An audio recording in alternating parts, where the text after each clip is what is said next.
అందుకే నిద్ర అనేది మంచిది. శరీరానికే నిద్ర మంచిదైనప్పుడు ఆత్మకు మంచిది కదా రెస్ట్. యుగ యుగాలు జీవించాలి ఆత్మ. దేవుడిచ్చే ఆ రెస్ట్ లోకి మనం ప్రవేశించాలని దేవుడు కోరుకుంటున్నాడు. 7వ దినమున విశ్రమించను. 6 దినాలు 7వ దినములోగానే కష్టపడినాడంట ఆయన. మనం ఎలా ఉండాలి?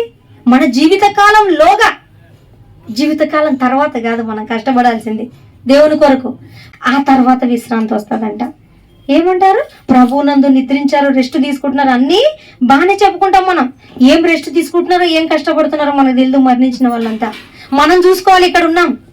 ఇక్కడున్నాం మనం రెస్ట్ తీసుకునేటట్లుగా ఇక్కడ ప్రవర్తించాలంట. లేదంటే మనం చాలా కష్టాలు పడాల్సి వస్తుందని దేవుడు వాక్యం ద్వారా హెచ్చరిక చేస్తున్నాడు. 6 దినాలలో ఏమేం చేశాడంట?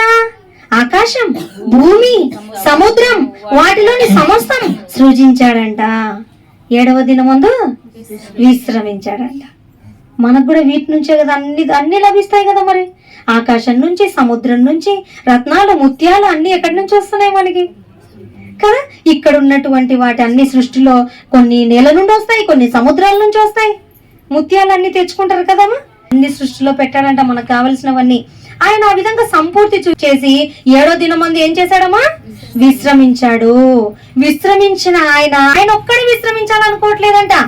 మనకు కూడా విశ్రాంతి ఇవ్వాలని దేవుడి ఆశ. ఏమో దేవుడైతే విశ్రమించినాడు కదా, ఆయనకేమంత బాధ కదా. ఇప్పుడు ఆయనకేం వచ్చిన తిప్పలు ఇప్పుడు కదా. మనకు కదా పోతే పోతుంది విశ్రాంతి. చూసారమ్మా ఎంత కష్టపడుతున్నాడో దేవుడు, ఎంత ఆలోచిస్తున్నాడో మన గురించి. ఆయనైతే విశ్రాంతిలో ఉన్నాడు, ప్రభు విశ్రాంతికి వెళ్ళిపోయినాడు. ఆయన చక్కగా కోటాను కోట్ల దేవదూతలతో ఆకాశం మండలం పైన ఎంతో చక్కగా, ఎంతో ఆనందంగా ఉండకుండా మన గురించి ఏందమ్మా ఇంత మనిషి కోసం కదా. 6 అడుగుల మనిషి కోసమేనా?